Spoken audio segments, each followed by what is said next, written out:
All right, our next upcoming quiz is the functional movement screen quiz. So we have two documents here that you have to look at, the functional movement screen outline and then the scoring criteria. So if you click on the outline one, sort of an article, talks about who developed it, some of the physical therapy gurus and that kind of crew. But then within these boxes, that's going to tell you a little bit more of the detail of why all those are in the test. All right, you can see along from there. So you won't need to know every little detail of it, but you will need to know, at least the names of the tests and how they're scored. So read this through. There's nothing in here that if you read it a couple times, you should be just fine. Just make sure you feel comfortable knowing. If I ask what test checks for abdominal stability, he would say the trunk stability push-up, not the active straight leg raise. It would be that kind of intensity, as well as the scoring. All right, so knowing how the scoring works is important. All right, so that's the first document. Read that through. You can always email me if you have any questions with it. And then the second one is the scoring criteria, which again we've talked about all year, but it takes a little bit to really see it and understand it. So looking at it on paper can really help. So all of the tests, all 6 tests, or do they have 7 on here? Yeah, they're all on here, and it just shows the criteria for a 1, a 2, and a 3. So a 3, let's take the deep squat for example. We're looking at these kind of terms here. So you need to know this type of term. So upper torso parallel with tibia.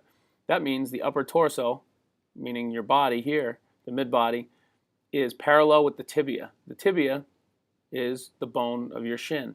So from the side, we're looking at that being parallel, not a rounded back that's or at a different angle. We want those to be on the same angle. Right, so that's what they mean by that. Femur below horizontal. What's your femur? That's the big bone in your upper leg. So that has to be below horizontal.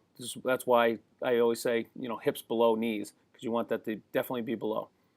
All right, so those kind of terms, you'll need to know what that means with that. You see the example of a 2 and a 1, and an athlete receives a score of 0 if pain is associated with the test.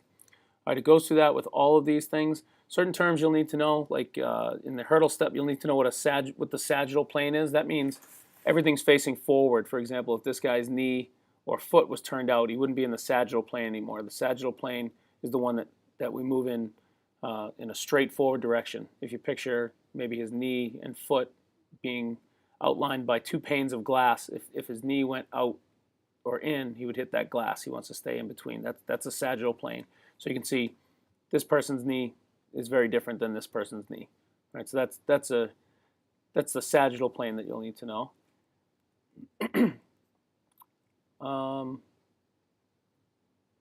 Sagittal plane again for the lunge. The rest of the terms you should know, or you can ask me.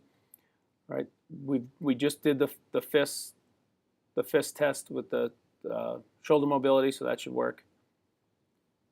Active straight leg raise. All right, for this one, the malleolus, that is the bone of your ankle. So that golf ball shaped bone of your ankle that is on both sides.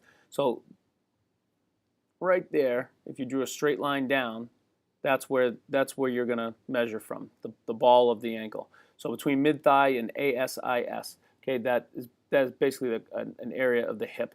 All right, so if we just said the mid-thigh and the hip, but just know ASIS is the term that you might see. All right, and all these terms should be pretty straightforward. Okay, a 3 for rotary stability. Unilateral means on the same side. Diagonal means opposite. So we've done that before, but that word unilateral means on the same side. All right, and those are the scoring criteria. So you'll need to know both of those for the upcoming quiz.